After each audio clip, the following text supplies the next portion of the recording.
I'm just outside the compound, actually, so it's just at the end of this road.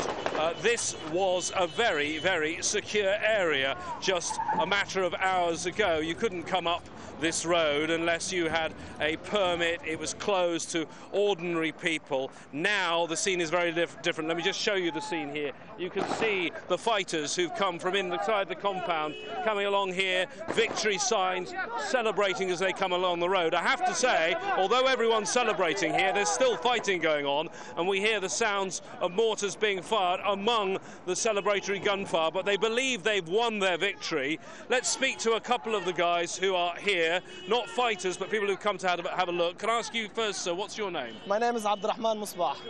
Tell me, why have you come here? It's still dangerous, there's still fighting. We need to see it for our sides, we need to believe it.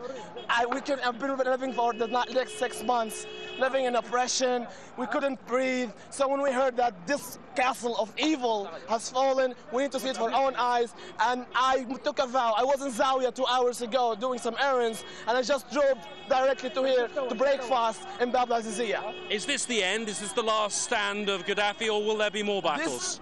There should be some pockets, but I'm not going to say this is the end, but this is the start of the new, free, democratic Libya. Okay, sir, can I have your name, please? Yes, my name is Harith Al-Fasi.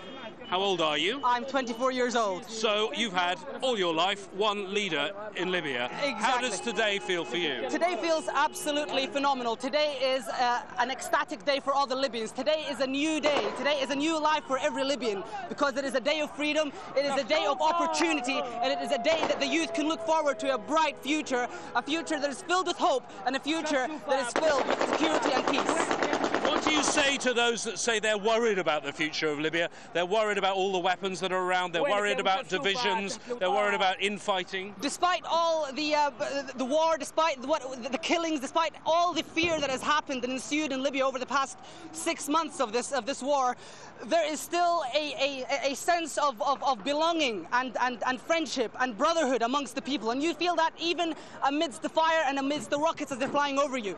I am not worried for my country, because I know that people will act right, and I trust that they will act right. It was a gamble from the beginning for this whole war to start against Gaddafi, but the Libyans have persevered, the Libyans have demonstrated that they can see this through, and the Libyans will see this through after Gaddafi's fall. How should Western nations, and particularly the Americans, react to this? Because I know there are some in the American political scene who are worried about Libya and worried about Islamic extremism.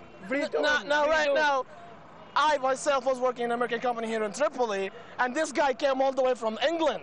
So we are actually the example of what Libya is. We don't want them to be concerned. Just come to Libya and see, as all my American colleagues have seen and been proven, that Libya is just another friendly nation. We just, as long we belong to the world. Gaddafi shut us off the world for the last 42 years. And we want the world to see us, to feel us, to come to us. And just great. I can't speak right now because I've been going crazy in my mind. But I want them just to embrace our regime and understand what this means for us. But as for Islamists and racists, no, Libya is a middle country within Islam. We're not extremists, never. Gentlemen, thank you. Thank you very much for joining us.